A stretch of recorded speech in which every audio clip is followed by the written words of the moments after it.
ನಮಸ್ಕಾರ ಎಲ್ರಿಗೂ. ಏನಂತಂದರೆ ಇವತ್ತು ನಾವು ಕಲಿಕಾ ಕೇಂದ್ರದಲ್ಲಿ ಗೊಬ್ಬರ ಮಾಡ್ತಾ ಇದ್ದೀವಿ. ಅದು ಹೇಗೆ ಮಾಡ್ತೀವಿ ಅಂತ ಹೇಳ್ಕೊಡ್ತೀವಿ. ಸೊ ಇಲ್ಲಿ HSR ಲೇಔಟಲ್ಲಿ 500 ಮನೆಯಿಂದ ವೆಟ್ ಕಲೆಕ್ಷನ್ ಆಗಿದೆ. 500 ಮನೆಯಿಂದ ಅಂದರೆ 400 kg ಬಂದಿದೆ. ಜೊತೆಗೆ ಇದರಲ್ಲಿ ತರಕಾರಿ ನೋಡಿ ಎಷ್ಟು ತರಕಾರಿ ವೇಸ್ಟ್ ಮಾಡಿದ್ದಾರೆ. ಮತ್ತು ಹೂಕೋಸು ಇರ್ಬೋದು, ಎಲೆಕೋಸು ಇರ್ಬೋದು, ಫ್ರೂಟ್ಸ್ ಇರ್ಬೋದು, ಎಲ್ಲನೂ ವೇಸ್ಟ್ ಮಾಡಿದ್ದಾರೆ.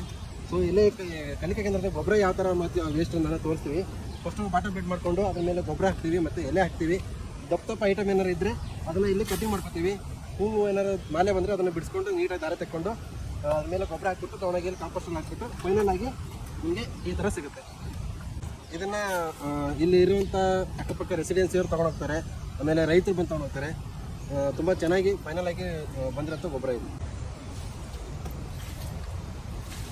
ಇದು ನಮ್ಮ ಕಲಿಕಾ ಕೇಂದ್ರದಲ್ಲಿ ಗುಜರಾತ್ ಗೀರ್ ಗೌ ಹಸುವಿಂದ ಸಗಣಿ ನೀರನ್ನು ನಾವು ತಗೊಂಡು ಇದ್ರ ಮೇಲೆ ಎರಿಸ್ತಾ ಇದ್ದೀವಿ. ಯಾಕೆಂದರೆ ಕಿಚನ್ ವೇಸ್ಟ್ ಬಂದ ತಕ್ಷಣ ಅದ್ರ ಮೇಲೆ ಮೈಕ್ರೋಸ್ ಇದ್ದರೆ